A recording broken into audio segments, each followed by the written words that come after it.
हो रहा है गहरा, क्योंकि आपका अपना चैनल अब है नए तेवर और नए कलेवर में।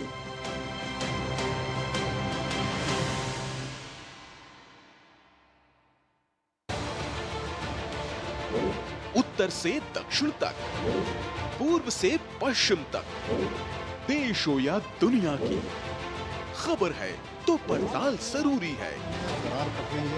देखिए हमारे साथ मेरे पीछे भारत की सबसे एजेंडा भारत का है और किस तरह से एक नई शुरुआत इस वक्त लोगों को अगर स्वरोजगार से आपने तो इसमें सोमवार से शुक्रवार दोपहर 3 बजे सिर्फ डीडी न्यूज पर।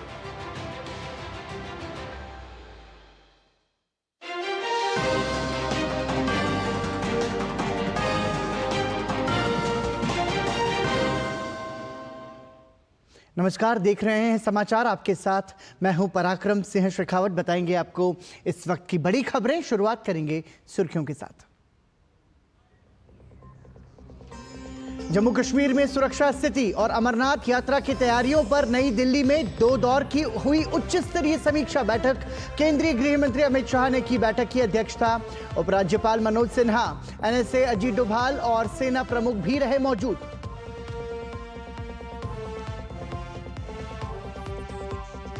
कर्नाटक में लोगों पर महंगाई की मार, बढ़े पेट्रोल और डीजल के दामों को लेकर भाजपा ने दर्ज कराया विरोध। दाम कम नहीं करने पर सभी जिला केंद्रों पर पार्टी कल करेगी राज्यव्यापी विरोध प्रदर्शन। दिल्ली में पानी की किल्लत को लेकर भाजपा ने दिल्ली की 14 जगहों पर किया जोरदार विरोध प्रदर्शन। भाजपा सांसदों और विधायकों का आप सरकार के खिलाफ हल्ला बोल। 18वीं लोकसभा के पहले सत्र में गूंज सकता है दिल्ली की जल संकट का मुद्दा। दिल्ली विधानसभा में भी भाजपा इस मुद्दे पर रहेगी मुखर। उत्तर प्रदेश और मध्य भारत में भीषण गर्मी का कहर जारी। मौसम विभाग ने अगले 5 दिनों तक दिल्ली और उत्तर प्रदेश में भीषण गर्मी का ऑरेंज और रेड अलर्ट किया जारी। हरियाणा, चंडीगढ़ और पंजाब के कुछ हिस्सों में लू के थपेड़े चलेंगे। तीसरी बार प्रधानमंत्री बनने के बाद 30 जून को प्रधानमंत्री नरेंद्र मोदी का पहली बार मन की बात कार्यक्रम, मासिक रेडियो कार्यक्रम के माध्यम से देश को करेंगे संबोधित। मन की बात कार्यक्रम के लिए भेजें अपने विचार और सुझाव। उपराष्ट्रपति जगदीप धनखड़ आज संसद भवन परिसर में प्रेरणा स्थल का करेंगे लोकार्पण। एक जगह रखी जाएंगी सभी महापुरुषों की प्रतिमाएं। और सुर्खियों के बाद आइए अब खबरों पर नजर डालते हैं विस्तार से। देश की राजधानी दिल्ली में जल संकट गहराता जा रहा है। भीषण गर्मी के बीच पानी के लिए त्राही त्राही कर रही दिल्ली की जनता बुरी तरह से परेशान है। सरकार के स्तर पर बैठकें तो हो रही हैं, लेकिन अब तक सरकार इस संकट का समाधान नहीं ढूंढ सकी है। पानी के लिए पड़ोसी राज्यों पर निर्भरता के कारण दिल्ली की लगभग 3 करोड़ आबादी को परेशानियों का सामना करना पड़ रहा है। पीने के पानी के लिए दिल्ली की जनता टैंकर के सहारे है। दिल्ली के कई इलाकों में टैंकरों से पानी की सप्लाई की जा रही है। कई जगहों पर घंटों तक वाटर टैंकरों का इंतजार करने के बावजूद भी लोगों को पानी नहीं मिल पा रहा है। टैंकर आते ही लोग उस पर टूट पड़ते हैं। और दिल्ली में जल संकट पर आंकड़ों पर नजर डालते हैं, जिसमें दिल्ली में पानी की जरूरत की कितनी जरूरत है, वहीं उससे रोजाना कितना पानी मिलता है, बताते हैं आपको। दिल्ली में भाजपा 14 जगहों पर आम आदमी पार्टी के खिलाफ विरोध प्रदर्शन तो कर रही है, लेकिन आपको बता दें कि दिल्ली में इस समय रोजाना लगभग 1000 से 1005 एमजीडी पानी का उत्पादन होता है। जल संकट शुरू होने के बाद से दिल्ली में 950 एमजीडी पानी का उत्पादन हुआ। पानी की मांग इस वक्त 1295 से 1300 एमजीडी है। वहीं मांग और आपूर्ति के बीच करीब 350 एमजीडी का अंतर है। हिमाचल प्रदेश सुप्रीम कोर्ट में अपने पिछले बयान से पलट चुका है। हिमाचल प्रदेश ने कहा अतिरिक्त पानी नहीं है, ऐसे में वो दिल्ली को पानी नहीं दे सकता। और दिल्ली में जल संकट के 2 मुख्य कारण हैं। पहला कारण भीषण गर्मी और दूसरा कारण पड़ोसी राज्यों पर पानी की निर्भरता। दिल्ली का अपना कोई भी जल स्रोत नहीं है। पानी के लिए उत्तर प्रदेश, पंजाब और हरियाणा पर दिल्ली को निर्भर रहना पड़ता है। अपर गंगा कनाल के जरिए दिल्ली को 26.5% पानी मिलता है। वहीं भाखड़ा स्टोरेज से दिल्ली को 23.1% पानी मिलता है। मुनक कनाल और यमुना नदी के जरिए दिल्ली को 40.8% पानी मिलता है। दिल्ली के भूजल स्रोत से बाकी का पानी मिलता है। पानी की चोरी दिल्ली जल संकट का मुख्य कारण है। मुनक से काकोरी आते आते 20% पानी बर्बाद या चोरी हो जाता है। हरियाणा सरकार का कहना है कि तय समझौते के तहत प्रतिदिन 1050 क्यूसेक पानी दिल्ली को दिया जा रहा है। पीतमपुरा, शालीमार बाग, सरस्वती विहार, पश्चिम विहार, राजा गार्डन, रमेश नगर समेत अन्य इलाके इस वजह से प्रभावित हो रहे हैं। तो ये हमने आपको दिल्ली में जल संकट के जो मुख्य बड़े कारण है वो हमने आपको बताएं। और आपको बता दें कि दिल्ली में भाजपा 14 जगहों पर आम आदमी पार्टी के खिलाफ विरोध प्रदर्शन कर रही है और पानी की बूंद बूंद का हिसाब मांग रही है। दिल्ली भाजपा के प्रदेश अध्यक्ष वीरेंद्र सचदेवा के नेतृत्व में कार्यकर्ताओं ने जमकर विरोध प्रदर्शन किया। भाजपा के सभी सांसदों ने भी विरोध प्रदर्शन में हिस्सा लिया। भाजपा की दिल्ली इकाई ने मटका फोड़ प्रदर्शन किया।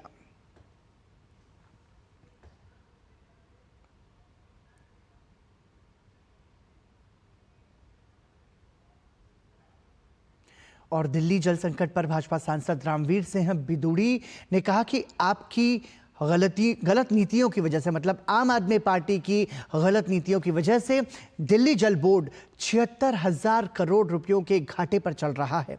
उन्होंने आप सरकार से सवाल पूछा कि भारत सरकार की ओर से जो फंड दिया गया था वो कहां गया। अरविंद केजरीवाल जब दिल्ली के मुख्यमंत्री बने, दिल्ली जल बोर्ड 600 करोड़ रुपए के मुनाफे में चल रहा था। आज दिल्ली जल बोर्ड 76,000 करोड़ रुपए के घाटे में चल रहा है। मैं अरविंद केजरीवाल से और उनकी जल मंत्री आतिशी से पूछना चाहता हूं कि ये 76,000 करोड़ रुपया कहां चला गया। भारत सरकार ने, मोदी जी की सरकार ने दिल्ली में पीने के पानी की समस्या के समाधान के लिए 8,500 करोड़ रुपया इनको उपलब्ध कराया। बार बार इनको भारत सरकार की ओर से पत्र लिखा गया है कि बताएं कि वो 8,500 करोड़ रुपया कहां खर्च किया गया है। दिल्ली जल संकट को लेकर भाजपा सांसद मनोज तिवारी ने दिल्ली की जल मंत्री आतिशी पर निशाना साधा है। उन्होंने कहा कि जल मंत्री जनता को धोखा दे रही है। उनकी ना तो काम करने की नीति है और ना ही नीयत। का पानी आने लगता है। आतिशी जी किसको झूठ बोलना चाहती हैं? आतिशी जी किसको धोखा दे रही हैं? खुद को क्यों धोखा दे रही हैं? दिल्ली की जनता के साथ इतना बड़ा अत्याचार। आज आतिशी जी बताएं, श्वेत पत्र लाएं कि 10 साल में कौन कौन सा पाइप बदला गया है दिल्ली का। ये सब कामचोर लोग हैं। ये लोग, इनको काम न तो काम करने की। और तो ये दिल्ली जल संकट की जो स्थिति है वो आपके सामने है। और इस वक्त की बड़ी खबर हम आपको बता दें, जम्मू कश्मीर में सुरक्षा स्थिति को लेकर महत्वपूर्ण बैठक हुई है। केंद्रीय गृह मंत्री अमित शाह की अध्यक्षता में यह बैठक हुई। इस बैठक में एनएसए अजीत डोभाल ने भी हिस्सा लिया। बैठक में एलजी मनोज सिन्हा और एनएसए अजीत डोभाल शामिल रहे। जम्मू कश्मीर की स्थिति पर यह महत्वपूर्ण बैठक केंद्रीय गृह मंत्री अमित शाह की अध्यक्षता में हुई है। और आपको बता दें कि 5 घंटे तक ये समीक्षा बैठक चली है। जम्मू कश्मीर में सुरक्षा स्थिति को लेकर के यह महत्वपूर्ण बैठक हुई है। और हमारे साथ हमारे सहयोगी मुकेश जुड़ चुके हैं, मुकेश शुक्ला। मुकेश, समझना चाहेंगे, देखिए 5 घंटे तक ये महत्वपूर्ण बैठक चली है। किन महत्वपूर्ण मुद्दों पर विचार मंथन हुआ है इस बैठक में?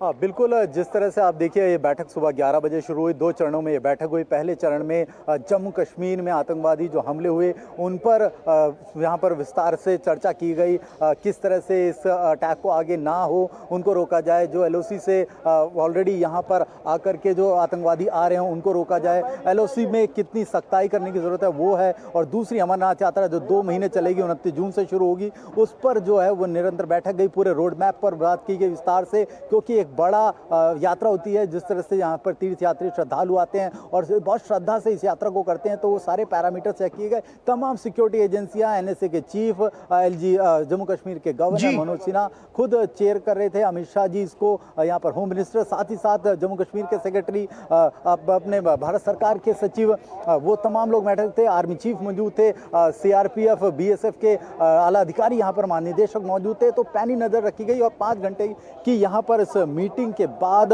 वो लोग यहाँ से निकले हैं और ये इंश्योर किया गया है कि किसी भी तरह की अब गफलत ना हो और एक भी आतंकवादी को बख्शा ना जाए। और जिस तरह से कुपवाड़ा में अभी 2 आतंकवादियों को मार करके गिराया था, जिन्होंने 9 जून को एक बस जा रही थी जो तीर्थ यात्रा के लिए, उस पर अटैक किया था। तो ऐसे में सबक सिखाने की यहाँ पर जरूरत है। एक बार फिर से जम्मू कश्मीर में आतंकवादी गतिविधियों को खत्म करने के लिए उस पर सख्ताई से काम करने की जरूरत है। उन तमाम बातों को लेकर के यहाँ विस्तार से चर्चा की। तो मुकेश, क्या समझा जाए कि नरेंद्र मोदी सरकार 3.0 जीरो टॉलरेंस नीति के साथ आतंकवाद के मसले पर तो काम करती ही है, लेकिन ये यहाँ पर महत्वपूर्ण ये है कि जब प्रधानमंत्री नरेंद्र मोदी तीसरी बार शपथ ले रहे थे, उसी दौरान हम ये देखते हैं कि कटरा में एक बस पर आतंकी हमला होता है और उसके बाद लगातार आतंकी हमले लगातार 2 दिन 3 दिन तक होते हैं।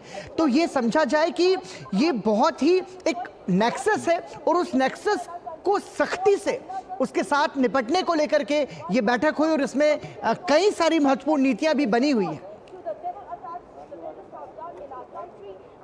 बिल्कुल 3.0 की जो सरकार अब इस समय गठित हुई है वो फिर से एक बार एक्शन में आ गई है और स्ट्रॉन्ग एक्शन लेने की यहाँ पर जो है वो होम मिनिस्टर के द्वारा अपील की गई है और कहा गया है कि जीरो टॉलरेंस रहेगा। जैसे पिछले 10 साल सरकार ने जीरो टॉलरेंस करके जम्मू कश्मीर में आवाम को जो है वो अच्छी सुविधाएं दी, लाल चौक पे जाएं, कहीं भी जाएं, गुलमर्ग जाएं, आपको तमाम जगह पर सुकून देखने को मिल रहा था। खुद के वहाँ के लोगों का ये कहना था कि उनको इस हवा में एक सुकून मिलता है, लेकिन आतंकवादियों ने फिर से घात लगा करके लगातार अटैक किए। पिछले 4 दिनों में लगातार कुछ हमले हुए जिसमें 9 पिलग्रिम्स जो थे वो तीर्थयात्री मारे गए, कुछ जवानों के साथ मुठभेड़ हुई जिसमें 1 जवान शहीद हुए, 7 जवान घायल हुए, लेकिन अभी भी किसी को बख्शा नहीं जा रहा। और ये मीटिंग इसी के मद्देनजर थी कि पूरा का पूरा किस तरह से एक रोड मैप तैयार हो, किस तरह से कोई भी कमी है, कोई भी इंटेलिजेंस का फेलियर है तो उस पर काम किया जाए, किसी भी तरह की चूक ना हो, क्योंकि ये तीर्थ यात्रा जो है बड़ी इंपॉर्टेंट है। अगर जो वो श्रद्धालुओं पर अटैक था वो कहीं ना कहीं एक निंदनीय घटना थी कि आप जाते हुए यात्रियों को टारगेट कर रहे हैं, तो आम जनता को किसी भी तरह की कोई परेशानी ना हो। जम्मू कश्मीर में एक बार फिर से जो वहाँ की जनता है वो सुकून की सांस ले सके और वहाँ के जो वहाँ में बदलाव देखने को मिल रहा है जो बीते कई वर्षों से नहीं था, तो उस बदलाव के साथ वहाँ की जनता आगे बढ़े, इनको लेकर के मीटिंग थी। और जिस तरह से तमाम बड़े अधिकारी यहाँ पर मौके पर मौजूद थे, उन सभी को स्ट्रॉन्ग मैसेज यहाँ से दिया गया है इस मैराथन मीटिंग में कि अगर कोई भी ऐसी गतिविधि होती है तो उसको तुरंत सख्ती से निपटा जाए और उसको वहीं पर जीरो डाउन करके खत्म किया जाए। इसके साथ साथ मुकेश देखिए, 4 धाम यात्रा अभी चल ही रही है।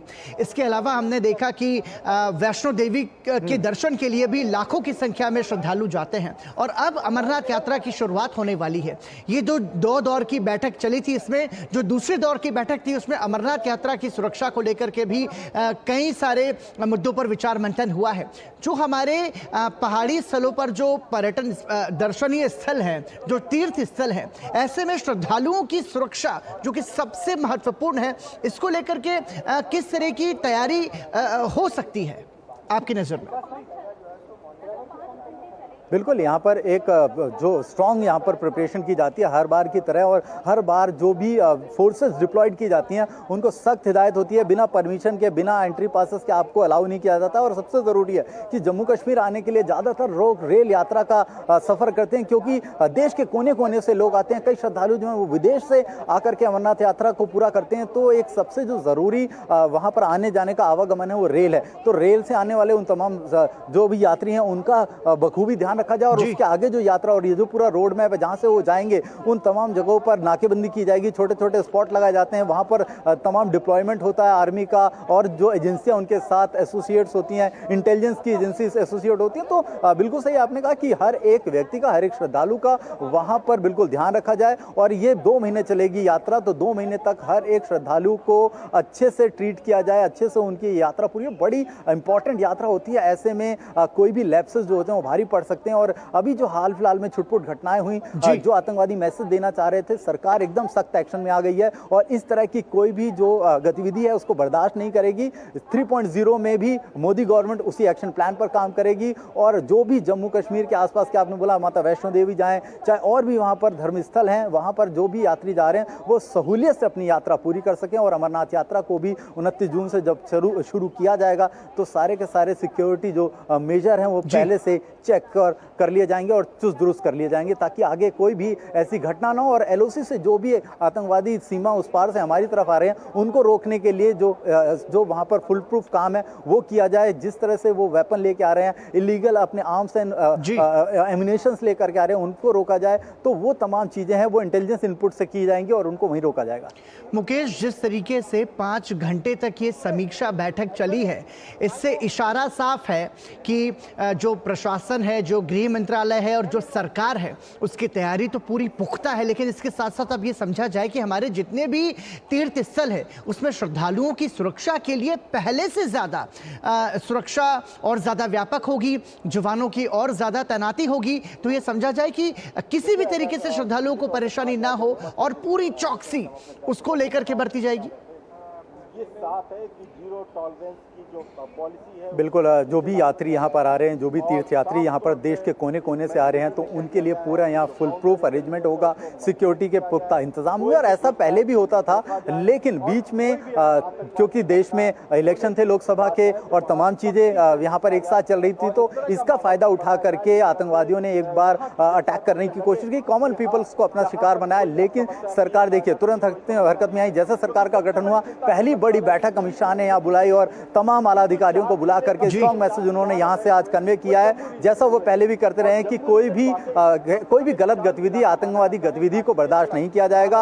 अगर ऐसी कोई भी गतिविधि चल रही है, जैसे अभी देखा कठुआ में 2 आतंकवादियों को ढेर किया, कितना एम्युनिशन उनके पास से बरामद किया। ऐसे लगातार इंटेलिजेंस काम कर रही है, आर्मी वहां पर लगी हुई है, बीएसएफ बॉर्डर पर तैनात है और उनके साथ जो सीआरपीएफ है, आईटीबीपी के जवान है, वो अलग अलग इलाकों में अपनी मॉनिटरिंग कर रहे हैं। तो ये यात्रा होगी, तमाम जो श्रद्धालु होंगे उनकी जो सुरक्षा होगी उस पर वहां पर पुख्ता व्यवस्था की जाएगी। साथ ही साथ अगर कोई मेडिकल एड है, मेडिकल फैसिलिटी है, किसी तरह की कोई दिक्कत है, कोई भी ऑक्सीजन से लेकर के, क्योंकि इस यात्रा के दौरान आपको बहुत सारी मेडिकल फैसिलिटीज की जरूरत होती है, ऑक्सीजन की जरूरत होती है, तो वो तमाम चीजें भी उस जगह पर जो है वो अलाउ की जाएंगी, कैंप्स लगाए जाएंगे, मेडिकल कैंप्स लगाए जाएंगे। तो ये तमाम चीजें हैं वो पहले से आप सुनिश्चित करेंगे और हर यात्रा से पहले इसी तरह का एक रिव्यू होता है। साथ ही साथ जो ये अटैक हुआ था इसको लेकर के सरकार कंसर्न में थी, क्योंकि ऐसा बहुत कम देखने को मिला कि तीर्थ यात्रियों पर अटैक हो गया हो। और जब ये अटैक हुआ तो ये कहीं ना कहीं सरकार को जिस तरह से सरकार की चेतावनी देने की कोशिश की जा रही थी, लेकिन सरकार तुरंत हरकत में आई है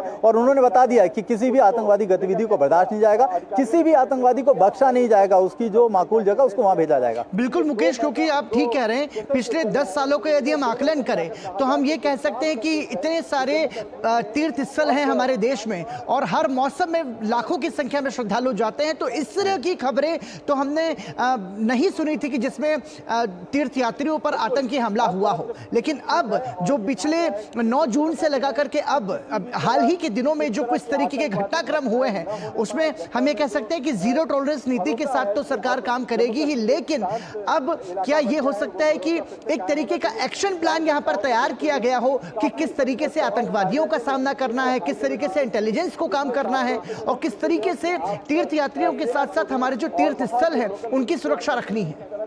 कोई इस तरह की घटना ना होने पाए, इसका माकूल जवाब। बिल्कुल आपने सही कहा कि एक बार फिर से सरकार एक्शन में है, हरकत में है और सरकार ने यहाँ पर जो है स्ट्रॉन्ग मैसेज देने की कोशिश की है, क्योंकि 5 घंटे की जो बैठक थी, जैसा मैंने आपको बताया कि पहली बैठक में टेरर एक्टिविटीज पर बात की गई कि किस तरह से वहां पर रोकथाम की जाए, किस तरह से उनको रोका जाए और साथ ही साथ अमरनाथ यात्रा जो सेकंड सेशन चला वो भी काफी लंबा चला। तो ये पूरा का पूरा रोड मैप तैयार किया गया और पब्लिक को ये बताने की, श्रद्धालुओं को ये बताने की कोशिश की जाएगी कि आप बिल्कुल महफूज हैं, सुरक्षित हैं, आप निश्चिंत होकर के अपनी यात्रा को मस्त होकर के पूरा करिए। आप जाइए आइए, कोई दिक्कत नहीं है। सारे सिक्योरिटी मैटर्स जो है सरकार की जिम्मेदारी है, सरकार उस पर कड़ा एक्शन ले रही है और वो तमाम रोड मैप जरूर बनाए होंगे और जो भी ऐसे इनपुट्स हैं उन पर सख्ती से निपटने के लिए भी यहाँ पर जो कमेटी है, जो भी महानिदेशक हैं, जो भी डायरेक्टर हैं, चाहे वो ITBP के हों, CSF के हों, BSF के हों, उनको भी मैसेज दिया होगा कि वो किस तरह से इसको टैकल करेंगे। आर्मी के जवान जो है वो जगह जगह पहले भी तैनात किए जाते थे, इस बार भी तैनात किए जाएंगे और लगातार सर्च ऑपरेशन किया जाएगा।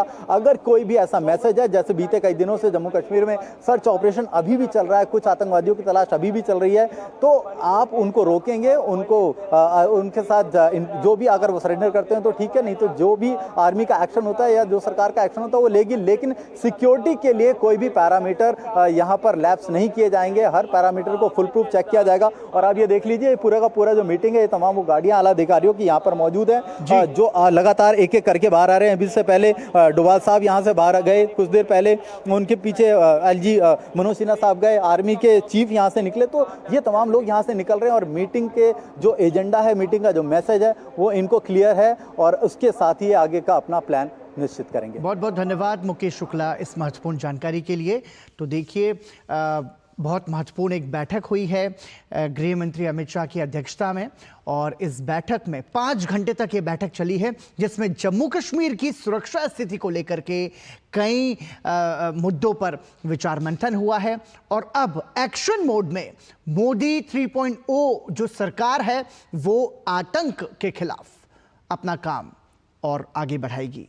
इसी के साथ रुक रहे हैं एक ब्रेक के लिए, देखते रहिए DD न्यूज। बढ़िया है, प्राकृतिक हल्दी, मिर्ची, धनिया नहीं, मिर्ची, धनिया, हल्दी, MDH।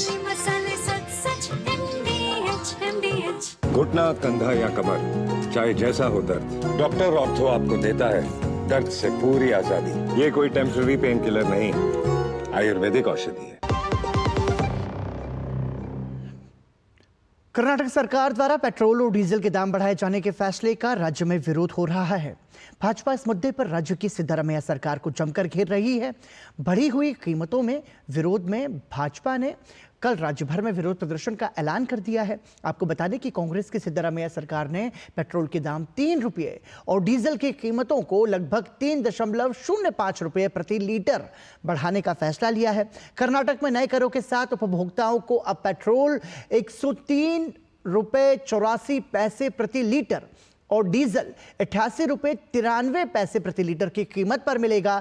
तेल के बढ़े हुए दामों का सीधा असर रोजमर्रा की वस्तुओं और सेवाओं पर पड़ेगा, जिससे आम नागरिकों की जेब पर बोझ बढ़ेगा।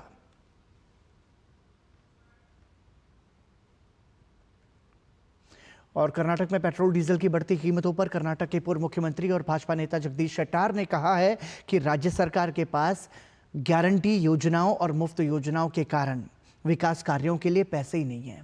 रोजमर्रा के विकास कार्यों और कर्मचारियों के वेतन के लिए राज्य सरकार के पास पैसे नहीं हैं। इस कारण राज्य सरकार पेट्रोल और डीजल की कीमतें बढ़ाकर आम लोगों पर बोझ डाल रही है।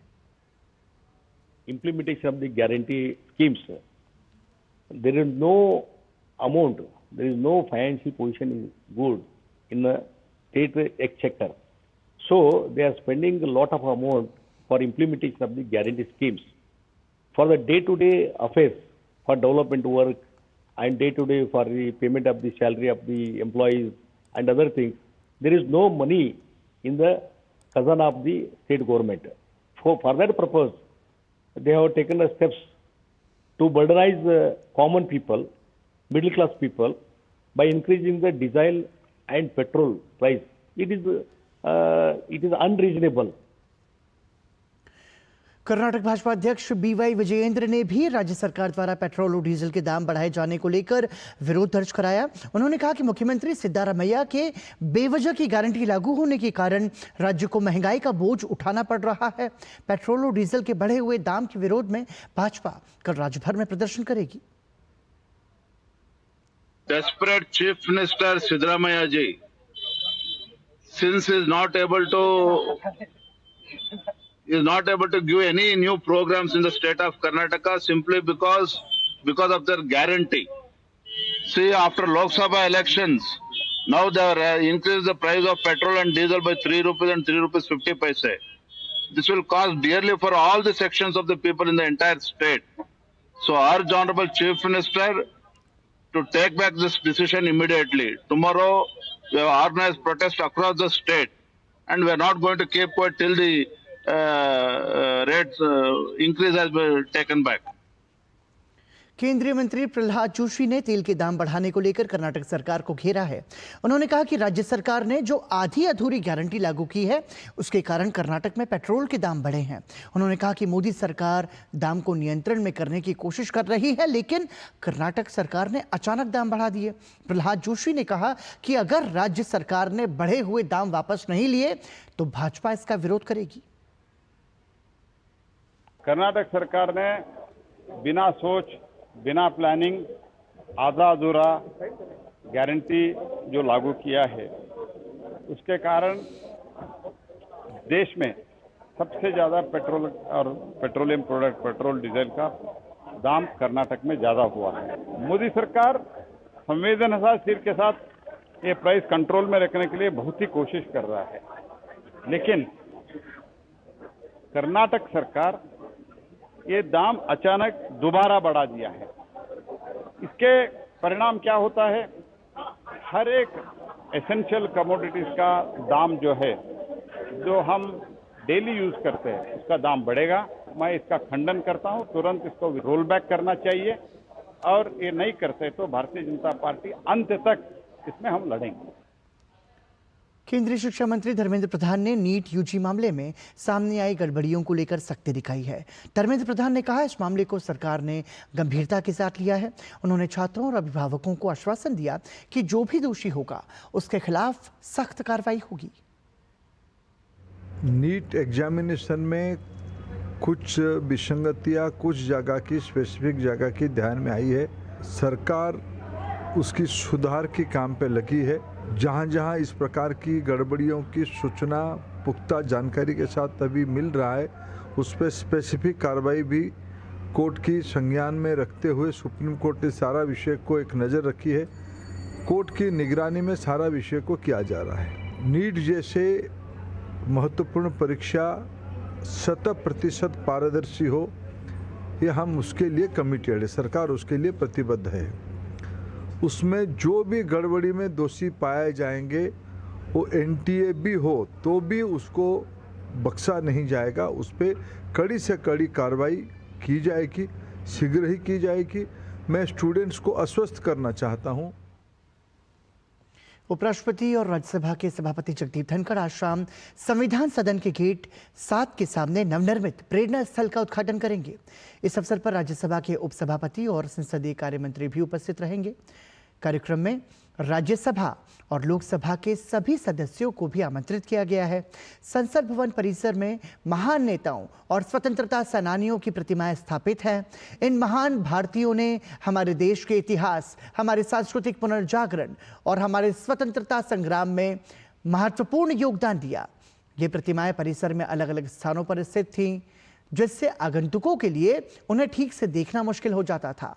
इसलिए इन प्रतिमाओं को संसद भवन परिसर के अंदर एक स्थान पर स्थापित करने के उद्देश्य से प्रेरणा स्थल का निर्माण किया गया है, ताकि संसद भवन परिसर में आने वाले गणमान्य व्यक्ति और अन्य आगंतुक इन प्रतिमाओं को एक ही स्थान पर यानी प्रेरणा स्थल पर आसानी से देख सकें और श्रद्धांजलि दे सकें। इन महान भारतीयों की जीवन गाथाओं और संदेशों को नई तकनीक के माध्यम से आगंतुकों तक पहुंचाने के लिए एक कार्य योजना भी बनाई गई है, ताकि लोग इन सभी से प्रेरणा ले सकें।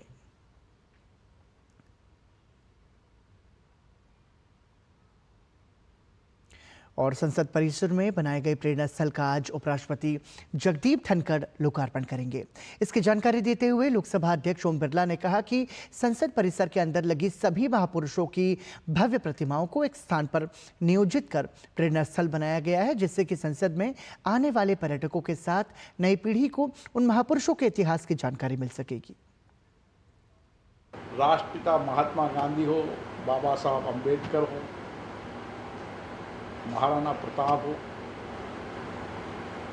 चाहे शिवाजी, छत्रपति शिवाजी हो, सभी प्रतिमाओं को हमने एक स्थान पर लाया है, ताकि आने वाली पीढ़ी जितनी भी प्रतिमाएं हैं 15 प्रतिमाओं के बारे में जानकारी प्राप्त कर सके, उनके जीवन दर्शन के बारे में जानकारी प्राप्त, उनके संघर्षों के बारे में, और उन्होंने इस देश के इतिहास में जो आध्यात्मिक सांस्कृतिक योगदान के साथ भारत को उच्चतम स्तर पर ले जाने का उनका योगदान है, उस पीढ़ी को जान सके। इसीलिए इन सब प्रतिमाओं को सम्मानपूर्ण तरीके से एक स्थान पर लाए हैं। आने वाला समय ये प्रेरणा स्थल सभी संसद देखने वाले आगंतुक अतिथियों और नौजवानों के लिए विशेष स्थान होगा। भाजपा सांसद रविशंकर प्रसाद ने संसद परिसर में बनाए गए प्रेरणा स्थल पर अपनी खुशी जाहिर की है। उन्होंने कहा कि प्रेरणा स्थल आने वाली पीढ़ियों को प्रेरणा देने का काम करेगा। ये बहुत ही प्रसन्नता का विषय है कि संसद परिसर में एक प्रेरणा स्थल स्थापित किया जा रहा है। जिन महान देशभक्तों ने देश की आज़ादी में अपने जीवन को कुर्बान किया, संघर्ष किया, पीड़ा पाए, और उनकी मूर्ति, उनकी तस्वीर, ये सब लगाकर आने वाली पीढ़ियों को प्रेरणा देने के लिए उस प्रेरणा स्थल का निर्माण किया जा रहा है, जिसका उद्घाटन होने जा रहा है। भाजपा सांसद सुधांशु त्रिवेदी ने संसद परिसर में बनाए गए प्रेरणा स्थल के लिए प्रसन्नता व्यक्त की। उन्होंने कहा कि सभी महान विभूतियों को एक जगह लाकर प्रेरणा पुंज का स्वरूप दिया गया है। लोकतंत्र का मंदिर संसद है। यह वह स्थल है जहां जन जन की भावनाएं, आशाएं और आकांक्षाएं आकर एक साथ संयुक्त होती हैं और उनके ही आधार पर राष्ट्र की व्यवस्था का संचालन होता है। परंतु यह व्यवस्था का संचालन कुछ मूल्यों से भी प्रेरित होता है, और वह मूल्य उन महापुरुषों के जीवन से मिलते हैं जिन्होंने समय समय पर इस राष्ट्र के लिए अपने अनेक महत्वपूर्ण योगदान दिए हैं, विचारों के द्वारा, बलिदानों के द्वारा। और ऐसे महापुरुषों की प्रतिमाएं जो कि संसद भवन में भिन्न भिन्न स्थानों पर थी, अब चूंकि संसद भवन एक नया स्वरूप धारण कर रहा है, अतः उन्हें एक स्थान पर एकत्र करके, यानी संपूर्ण प्रेरणास्पद प्रतिमाओं को एक स्थान पर एकत्र करके उसे एक प्रेरणा पुंज का स्वरूप देना, यह प्रेरणा स्थल के रूप में मुझे लगता है लोकसभा सचिवालय के द्वारा एक बहुत सराहनीय कार्य हुआ है। भाजपा सांसद आरपीएन सिंह ने संसद परिसर में बनाए गए प्रेरणा स्थल के लिए साधुवाद दिया। उन्होंने कहा कि अब परिसर में एक साथ सभी महान विभूतियों को श्रद्धांजलि दी जा सकेगी। ये हम सभी के लिए सम्मान का पल है कि सांसद प्रांगण में अलग अलग स्थानों पर स्थापित हमारे महापुरुषों और स्वतंत्र सेनानियों को आदर के साथ प्रेरणा स्थल पर स्थापित किया गया है। ये सिर्फ केवल संसद प्रांगण के सम्मानित करेगा, परंतु हम जितने लोग संसद प्रांगण में जाएंगे उनको श्रद्धांजलि इन महापुरुषों और स्वतंत्र सेनानियों को देने का अवसर मिलेगा। मैं इस अवसर पर लोकसभा सचिवालय को साधुवाद देता हूं कि उन्होंने एक बहुत बड़ा कदम हम सब के लिए उठाया है। और राज्यसभा सांसद बृजलाल ने संसद परिसर में बनाए गए प्रेरणा स्थल पर खुशी जाहिर की। उन्होंने कहा कि प्रेरणा स्थल में सभी महापुरुषों की मूर्तियों को एक जगह स्थापित किया गया, जिससे अब एक साथ सभी महान विभूतियों को श्रद्धांजलि दी जा सकेगी। संसद परिसर में प्रेरणा स्थल का निर्माण हुआ है। परिसर में महापुरुषों की बहुत सी मूर्तियां लगी थी, लेकिन वो इधर उधर बिखरी हुई थी। अब मैं बधाई देना चाहता हूं देशवासियों की कि वो सब जितनी हमारी महापुरुषों की मूर्तियां हैं उनको एक जगह कर दिया गया है। अब जो आगंतुक आएंगे उनको एक जगह, हमारे महापुरुष हैं, देश के नायक हैं, चाहे बाबा साहब भीमराव अम्बेडकर हों, महात्मा गांधी हों, बिरसा मुंडा जी हों, शिवाजी महाराज हों, इन सब की मूर्तियां इकट्ठा है और वो एक आकर्षक भ्रमण स्थल के रूप में स्थापित हुआ है, जहां लोग दर्शन कर सकेंगे और इन महापुरुषों से देश के विकास में प्रेरणा लेंगे। भाजपा नेता संजय जायसवाल ने संसद परिसर में बनाए गए प्रेरणा स्थल के लिए आभार व्यक्त किया। उन्होंने कहा कि अब संसद परिसर में सभी महान विभूतियों को एक साथ देख सकते हैं। मैं विशेष रूप से लोकसभा सचिवालय को बहुत बहुत आभार व्यक्त करता हूं कि उन्होंने प्रेरणा स्थल का निर्माण कराया। लोकसभा में विभिन्न स्थानों पर हमारे उन महापुरुषों की मूर्तियां लगी हुई थी जिन्होंने स्वतंत्रता संग्राम में, देश के इतिहास में, देश की संस्कृति में विशेष योगदान दिया। लेकिन वह मूर्तियां अलग अलग स्थानों पर लगे होने के कारण कोई भी पर्यटक या कोई दर्शक जो लोकसभा में आते थे वह कभी भी उन सभी मूर्तियों को देख नहीं पाते थे।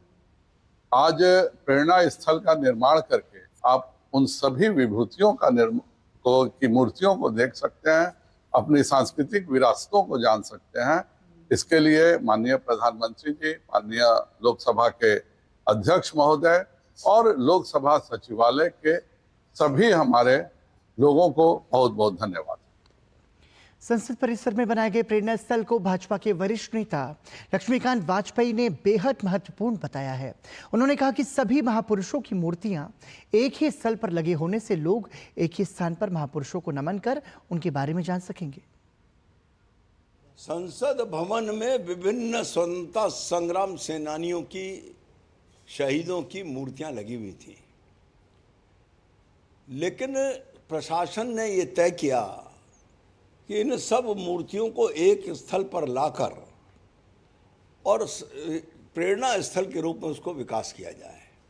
उसका लाभ ये है कि कभी देश के और विदेश के जो अतिथि आते हैं पार्लियामेंट में, उनको श्रद्धांजलि अर्पित करने में बजाय अलग अलग ले जाने के एक जगह पर वो व्यवस्था उपलब्ध हो जाएगी। और समाचार में रुक रहे हैं एक ब्रेक के लिए, देखते रहिए डीडी न्यूज।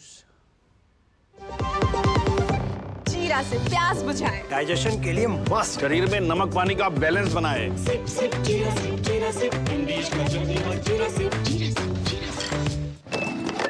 कब तक लंबी लाइनों में उम्र बिताइएगा? डिजिटल पेमेंट अपनाइए, चुटकी में हल पाइए। पुराने तरीके कब तक अपनाइएगा? डिजिटल पेमेंट बहुत आसान है, देखिए चुटकी में पेमेंट चुकाइए। बटुआ ढूंढ रहे हैं? डिजिटल पेमेंट अपनाइए, कभी भी कहीं भी और सुरक्षित। हमने तो इन्हें डिजिटल पेमेंट करना सिखा दिया है। आपने? आरबीआई कहता है कि डिजिटल पेमेंट अपनाओ, औरों को भी सिखाओ। देखो यार, जिंदगी का कोई भरोसा नहीं, पता नहीं कब फोटो पे हार चढ़ जाए और फैमिली का फ्यूचर, बच्चों की पढ़ाई खतरे में पड़ जाए। तो आज ही पॉलिसी बाजार से 1 करोड़ का टर्म लाइफ इंश्योरेंस कराओ, सिर्फ 525 रुपए महीने से शुरू। मैं कैप्टन होता ना, ओपन कराता। अब हर कोई ओपन करेगा तो मैच कौन क्लोज करेगा? तो भाई साहब, अब कोई किसी की लाइफ में आग नहीं लगा पाएगा। समर कूल, जो हर दिल करे कबूल। ब्रेक के बाद एक बार फिर आपका स्वागत। आप देख रहे हैं समाचार। केंद्रीय वित्त और कॉर्पोरेट मामलों की मंत्री निर्मला सीतारमण और कॉर्पोरेट मामलों के राज्य मंत्री हर्ष मल्होत्रा ने आज राष्ट्रपति भवन में राष्ट्रपति द्रौपदी मुर्मू से शिष्टाचार भेंट की।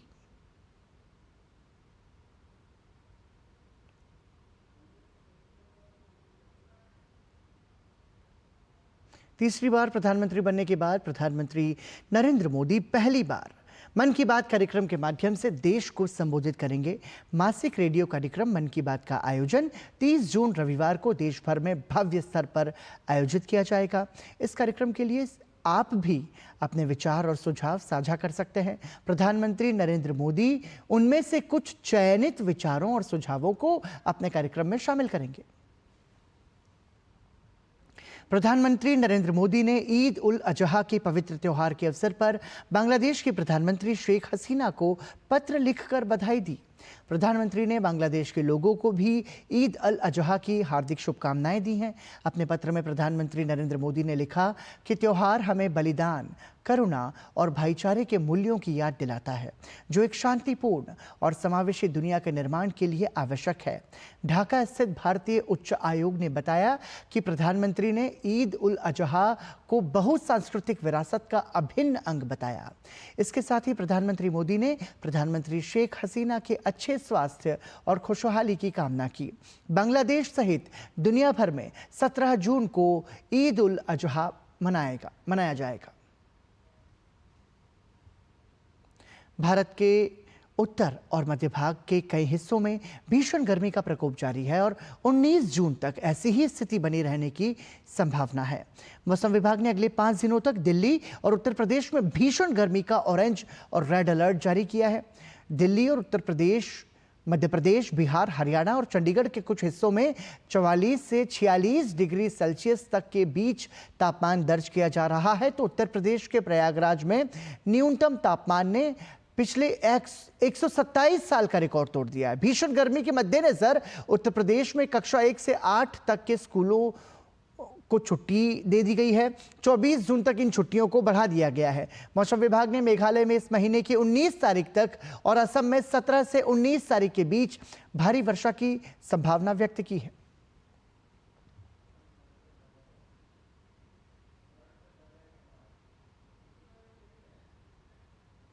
और अब समय है योग से जुड़ी खबरों का।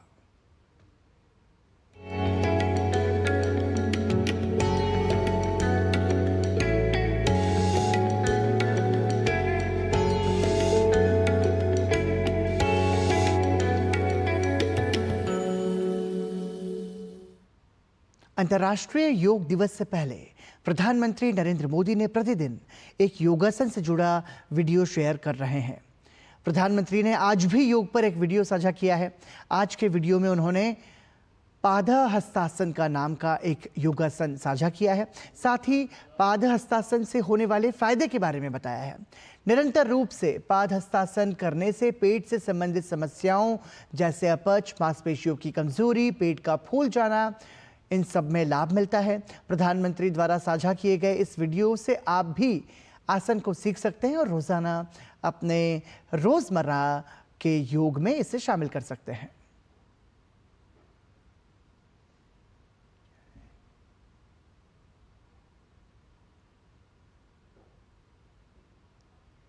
दोनों हाथों को सामने की ओर सीधा रखते हुए अपने सर के ऊपर ले जाएं। अपने शरीर को जितना हो सके अपनी कमर से ऊपर की ओर खींचें। इस अवस्था में धीरे धीरे सांस छोड़ते हुए अपने शरीर को आगे की ओर तब तक झुकाएं जब तक कि आपकी दोनों हथेलियां जमीन को छू सकें। ध्यान रहे कि नीचे झुकते समय आपकी भुजाएं और सर एक ही साथ नीचे झुके। ध्यान रखें, यदि आपको कमर में अकड़न की समस्या हो तो कमर को उतना ही झुकाएं जितना आप बिना किसी तनाव या तकलीफ के झुका सकते हैं। अब इस स्थिति में सामान्य रूप से सांस लेते और छोड़ते हुए 10 से 30 सेकंड तक रहें। पादहस्तासन से आपकी रीढ़ की हड्डी लचीली बनती है। ये आसन महिलाओं के मासिक धर्म के समय होने वाली तकलीफों से राहत दिलाता है। किंतु यदि आपको हृदय रोग, पीठ और रीढ़ संबंधी समस्या, चक्कर या पेट की सूजन की तकलीफ हो तो ये आसन ना करें। हर्निया, अदूरदर्शिता यानी हाई मायोपिया और अल्सर के रोगी और गर्भवती महिलाओं को भी ये आसन नहीं करना चाहिए। 10 से 30 सेकंड इस स्थिति में झुके रहने के बाद अब एक गहरी सांस अंदर लेते हुए धीरे से ऊपर आकर सीधे खड़े हो जाएं। सुनिश्चित करें कि ऊपर आते समय आपकी भुजाएं और सर साथ में ऊपर आए। ऐसा करते समय आपके दोनों हाथ सर के ऊपर तने हुए होने चाहिए। अब धीरे से सांस छोड़ते हुए अपने दोनों हाथ नीचे लाएं और विश्राम करें। इस आसन को नियमित रूप से करने से आपके पाचन क्रिया में भी सुधार होता है और कब्ज का निवारण होता है। 21 जून को पूरे देश भर में योग दिवस मनाया जाएगा और साथ ही साथ ये पूरी दुनिया में भी मनाया जाएगा। देश भर में योग दिवस को लेकर उत्साह है। योग दिवस की शुरुआत अभी से हो चुकी है। इसी कड़ी में उत्तर प्रदेश के नोएडा में योग फॉर ऑल का 8वां स्थापना दिवस मनाया गया।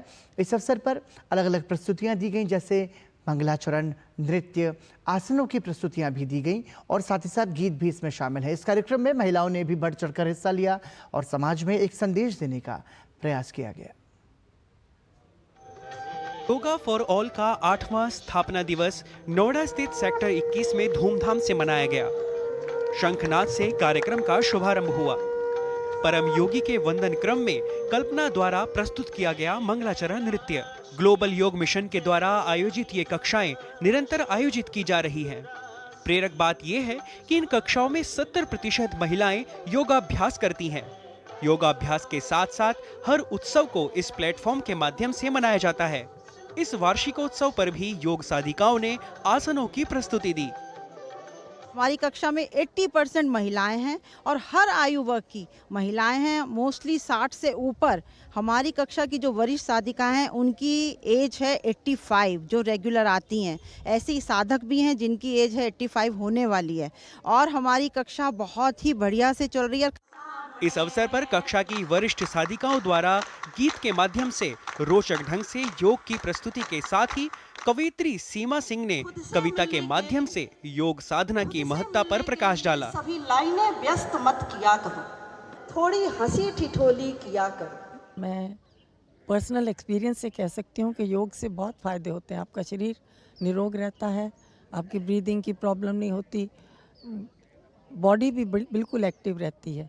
और हमारी ये जो क्लास है बहुत खुशनुमा क्लास है। सब लोग खुशी खुशी आते हैं बिना किसी प्रेशर के। ये जो योगा बनाने का हमारा पर्पस ये है कि यहाँ पे अपने कम्युनिटी सेक्टर में जितने भी यहाँ पे लेडीज़ हैं, हाउस वाइफ्स हैं, वर्किंग भी अगर होती हैं तो वो सारे यहाँ पे योगा करने के लिए आते हैं। और मेन बात ये है कि ये निःशुल्क है, यहाँ कोई पैसा नहीं लगता। योग करने से हमारा मन पढ़ाई में और ध्यान बहुत अच्छे से लगता है, हमारा शरीर भी बहुत स्वस्थ रहता है। अर्थात योग करने से बहुत लाभ मिलता है और अच्छा भी लगता है, मन शुद्ध रहता है। नारी सशक्तिकरण की दिशा में बढ़ती ये योग की पहल निश्चित ही स्वयं और समाज के लिए उपयोगी है।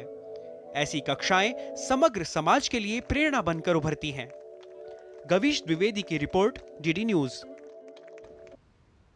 आर्टिफिशियल इंटेलिजेंस तकनीक की वजह से अब यूपीएससी जैसी कठिन परीक्षा की पढ़ाई और भी आसान होने जा रही है। इसी क्रम में आज PADH AI टीम की एक AI सिस्टम ने यूपीएससी प्रारंभिक परीक्षा 2024 में हिस्सा लिया। प्रश्न पत्र देखने से लेकर उत्तर देने तक AI ने मात्र 10 मिनट से भी कम समय में सभी प्रश्नों का उत्तर देकर सभी को चौंका दिया। बता दें कि यह कार्यक्रम यूपीएससी कोचिंग समुदाय के प्रतिष्ठित अतिथियों और मीडिया के सामने आयोजित किया गया। इस कार्यक्रम का उद्देश्य ये दिखाना था कि AI इतना सक्षम है कि वो यूपीएससी जैसी परीक्षा में भी टॉप मार्क्स हासिल कर सकता है। हमने ऐसे AI सिस्टम्स बिल्ड किए हैं जो कि यूपीएससी स्पेसिफिक हेल्प देते हैं।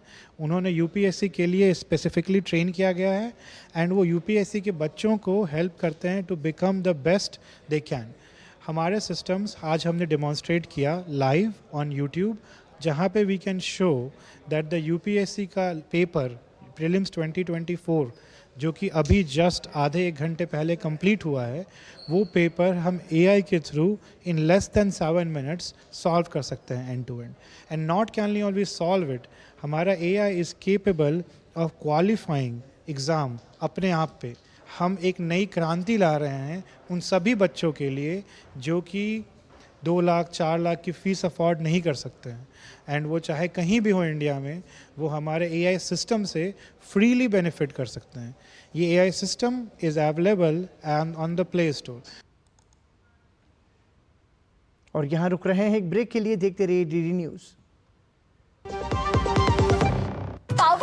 पाव भाजी को फेवरेट बनाता है MDH पाव भाजी मसाला। MDH पाव भाजी मसाला। MDH बनाए पाव भाजी लाजवाब। देखो यार, जिंदगी का कोई भरोसा नहीं, पता नहीं कब फोटो पे हार चढ़ जाए और फैमिली का फ्यूचर, बच्चों की पढ़ाई खतरे में पड़ जाए। तो आज ही पॉलिसी बाजार से 1 करोड़ का टर्म लाइफ इंश्योरेंस कराओ, सिर्फ 525 रुपए महीने से शुरू। शुक्ला बता रहा था आपके बाबूजी ने जायदाद का कुछ हिस्सा नौकर के नाम कर दिया। अब नौकर हर काम अपना घर समझ के करेगा। समर कूल, जो हर दिल करे कबूल। मुंबई अंतर्राष्ट्रीय फिल्म महोत्सव की धूम इस बार कई बड़े शहरों में देखने को मिल रही है। इसी कड़ी में दिल्ली के सिटी फोर्ट ऑडिटोरियम में भी एक शानदार आयोजन किया गया। इस आयोजन ने वृत्त चित्र, लघु कथा और एनिमेशन फिल्मों को एक बड़ा मंच प्रदान किया। देखिए report.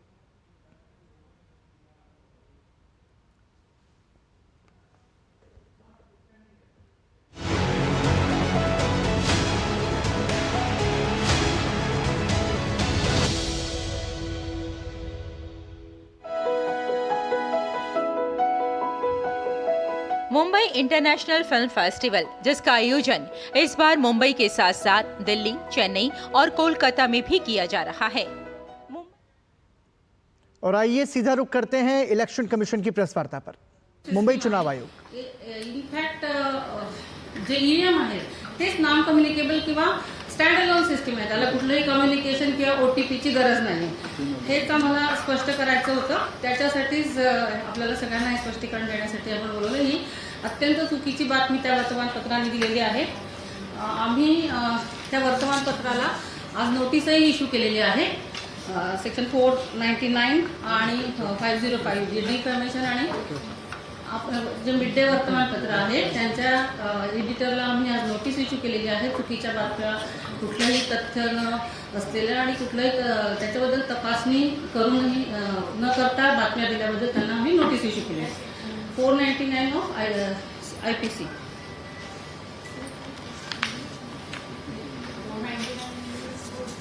Defamation, yeah. 499 is defamation and 505 is false news, rumors. Hindi में बता दीजिए फिर जो आज के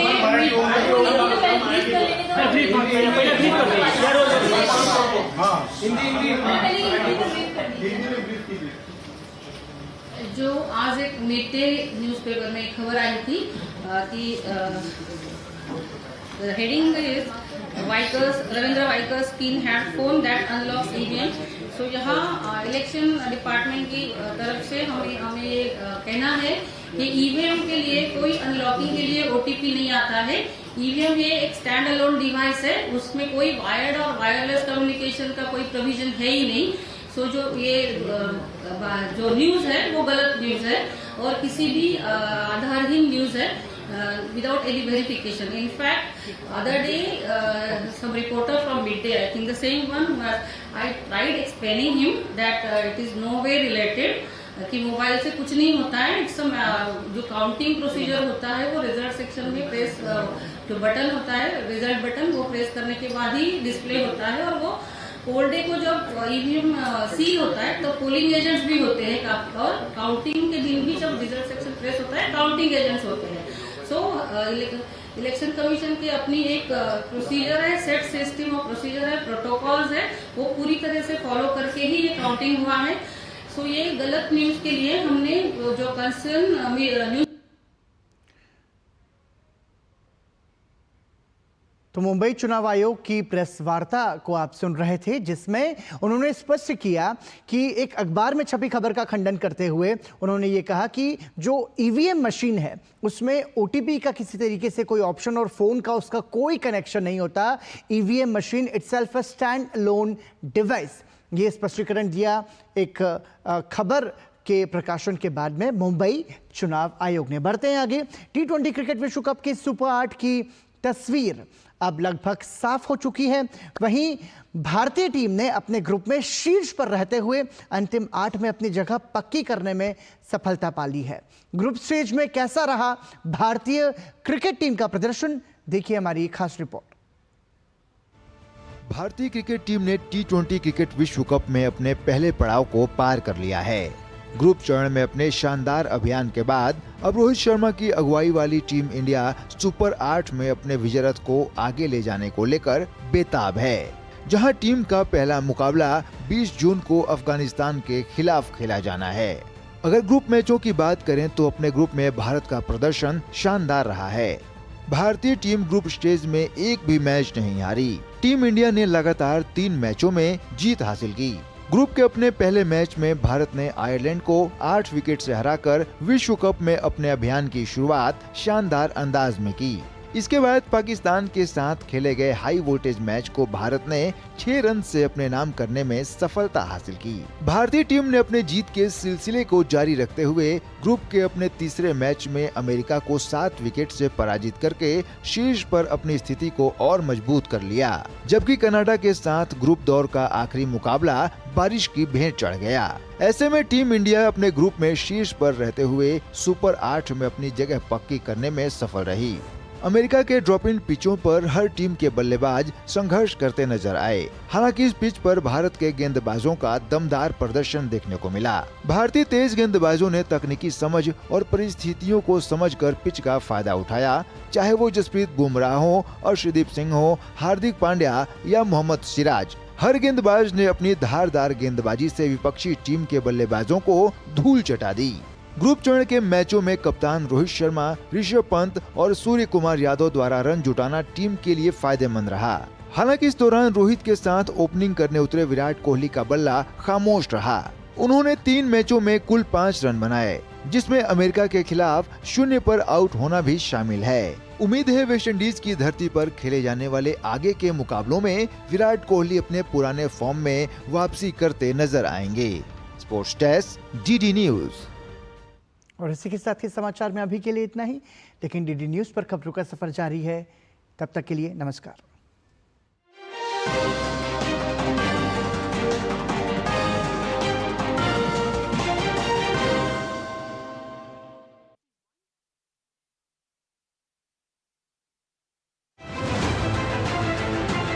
दुनिया की सबसे तेज रफ्तार और 5वीं सबसे बड़ी अर्थव्यवस्था, विश्व स्तर के बुनियादी ढांचे, भारत की फिनटेक क्रांति की कहानी मेक इन इंडिया और स्टार्टअप इंडिया की सफलता की, आर्थिक जगत की सुर्खियां, आम आदमी के लिए क्या है मायने, शेयर बाजार और दूसरे फाइनेंशियल मार्केट्स के तमाम अपडेट्स, कारोबार जगत की बड़ी खबरों का सटीक और सरल विश्लेषण। देखिए इकोनॉमी टुडे सोमवार से शुक्रवार सुबह 9:30 बजे सिर्फ डीडी न्यूज पर।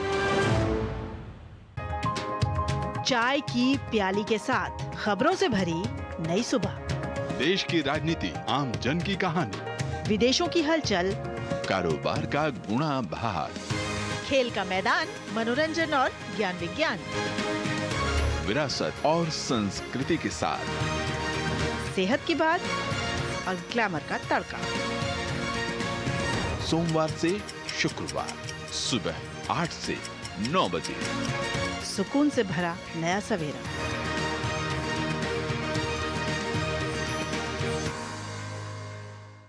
नया सवेरा के प्रायोजक हैं MDH, बढ़िया है, शुद्ध है। MDH मिर्ची, धनिया, हल्दी, असली मसाले, सच। MDH गैलेंट एडवांस रबर, निर्माण का real hero. Summer cool cooler, जो हर दिल करे कबूल। समर कूल और डॉक्टर ऑर्थो आयुर्वेदिक ऑयल और कैप्सूल, अब दर्द भी घुटने टेकेगा।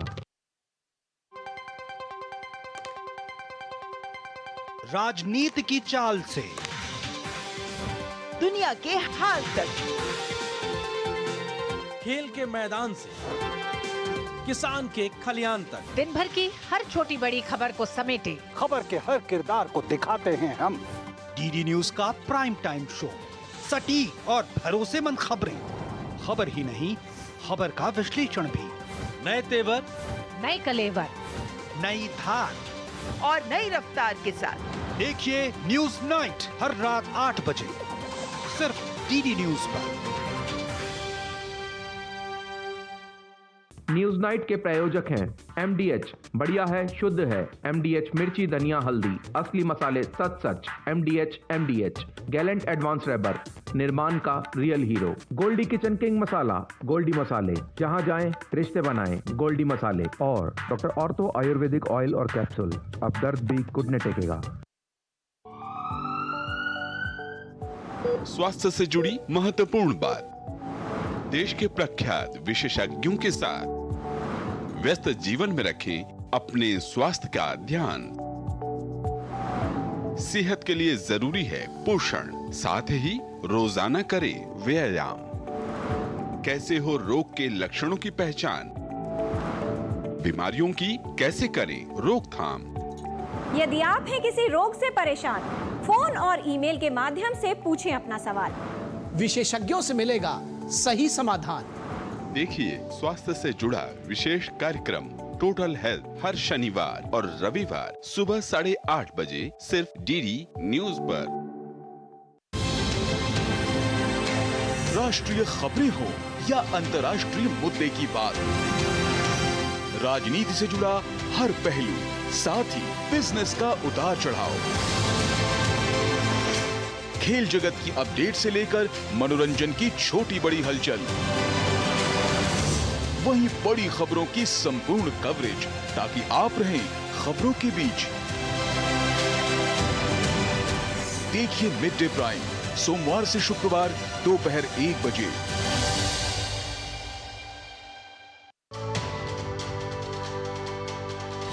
भारतीय कानून प्रणाली में छोटे अपराधों के लिए सामुदायिक सेवा की शुरुआत एक क्रांतिकारी कदम है। सामुदायिक सेवा के तहत एक निर्धारित समय के अंदर अवैतनिक कार्य करना होता है, जो किसी व्यक्ति द्वारा किए गए अपराध की प्रकृति पर निर्भर करता है। यह सेवा अपराधी को जिम्मेदार बनाने के साथ ही कारावास पर पड़ने वाले बोझ को भी कम करता है।